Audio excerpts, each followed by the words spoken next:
Ni hao. Welcome to Chinatown. Well, it's not really Chinatown, but it's a very Chinesey part of Pattaya here on Second Road. And I've got a story to tell you today about how I know Mr. Egg was scammed out of, well, quite a lot of money, really.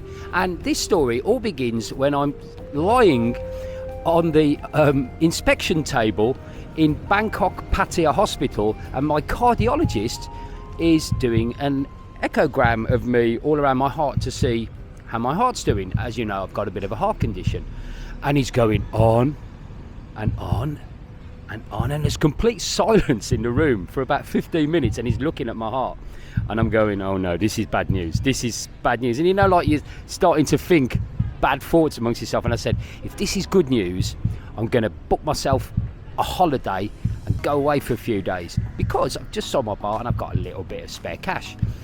So finally he turns off the machine. He goes, yeah, your heart's fine, it's in good order. And I go, yay. So I go back to the bar, I get online, get onto one of those booking agents that does flights pretty cheap, and I decide to go to the Philippines. I've never been there before. A lot of guys have told me about the Philippines. You need to go, it's great. And I thought, you know what, I'll just go for maybe 2 days, maximum 3 days, get back. I've got a lot to do here in Pattaya.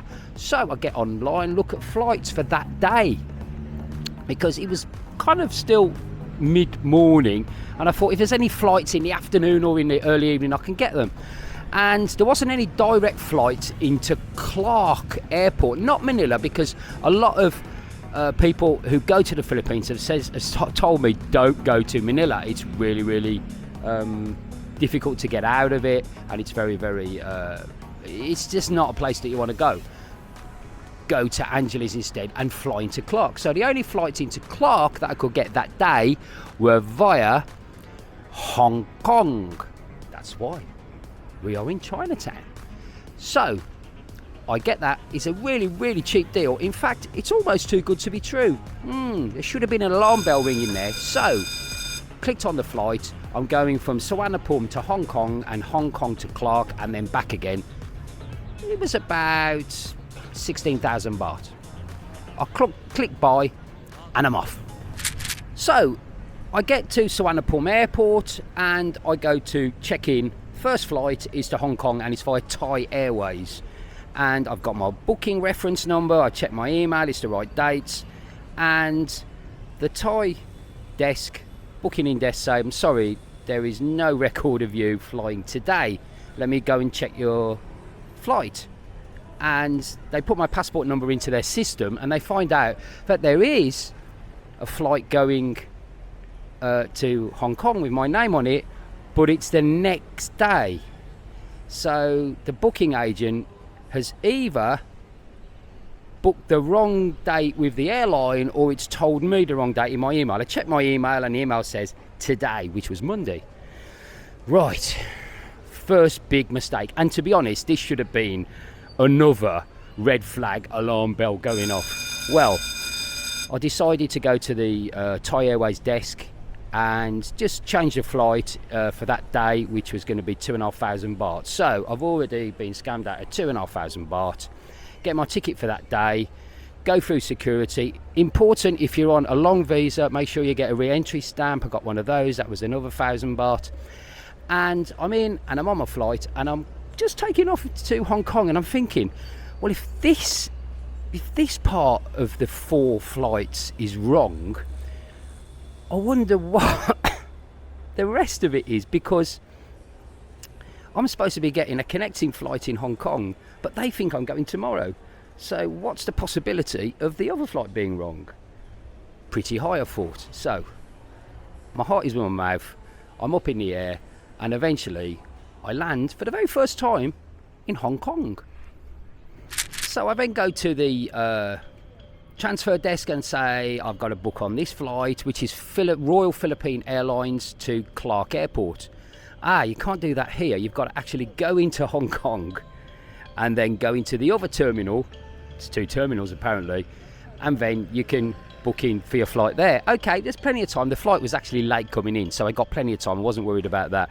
Funny story, when I got to actually go into Hong Kong, the guy at immigration's looking at my passport, and he's looking, it's a British passport, and he's going, oh, you're from Britain, UK, yeah. But you don't go to UK, you like Thailand more than the UK. I think he was having a little bit of a dig at me, the fact that we used to actually run Hong Kong, but never mind, put that to one side. I'm in Hong Kong, and I go to the Royal Philippine Airlines desk, give them my passport, and they're looking online, and they say, I'm sorry, there's no record of you on the flight that goes to Clark. I says, well, can you try again? And I showed them the booking email I've got from the agent that I paid. No, nothing. She then calls, actually it was a person from Hong Kong. They actually call the person down from the Philippines, and the Filipino lady is on the computer, and she's calling Manila, and she says, and she puts the phone down after about half an hour, and she says, there's no record for you on this flight or on any flight from Royal Philippines Airlines, and also no record of your passport. Nothing has been booked. So I said, well, look, I mean, there's my email. He goes, I'm really sorry. And to be fair, I've got to say, the Filipino airline were really, really nice. They tried so hard to get me on that flight. They tried to contact the agent on my behalf. Nothing. No flight going to the Philippines and no flight coming back from the Philippines. Not on the wrong date. There was nothing. Wow. Tried to call a booking agent, went online. There's no number, of course. Sent them an email, and to this day, talking about 5 days later now, the email has not been responded to. I've since made a complaint to them, and they've said, we're looking into it and we'll get back to you. But again, that was 5 days ago. Keep all your receipts for everything. So I've got a choice. What do I do? Do I book another flight with my own money? And obviously, if I book that flight, I've then got to book a flight coming back from Philippines into Hong Kong, or just book a flight from the Philippines going straight to Suvarnabhumi. But obviously I've got to pay again, and I thought, you know what, I've wasted so much money so far. And those people that know me will know I don't like spending money. Right, I don't care who knows. I'm a little bit tight when it comes to my business. I spend really well on my business, but I don't like spending money on myself. So I decided to just go out on the town and have a couple of drinks, which I did. As you can see, it was nice. I found Hong Kong quite interesting, actually. There's a lot of guys in suits, which you never see guys in suits in Pattaya. If you see a guy in a suit in Pattaya, he's either trying to sell you something or he's a school teacher. And there was guys in suits, very, very drunk, right? I mean, unbelievably, like on a level of 1 to 10. They were sort of teetering on 10.5. They were so drunk. But an interesting place, very, very good infrastructure.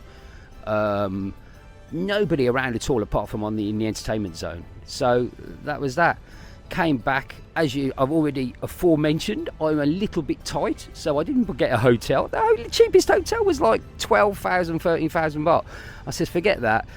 Got my bag out, used it as a pillow, and slept in the airport for about 5 hours, and then got the first flight out into Bangkok. So wasted time, wasted money.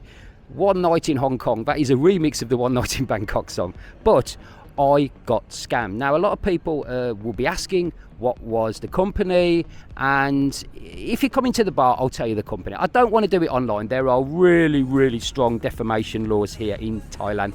Let me give you a clue. It's a company that is based in New Zealand.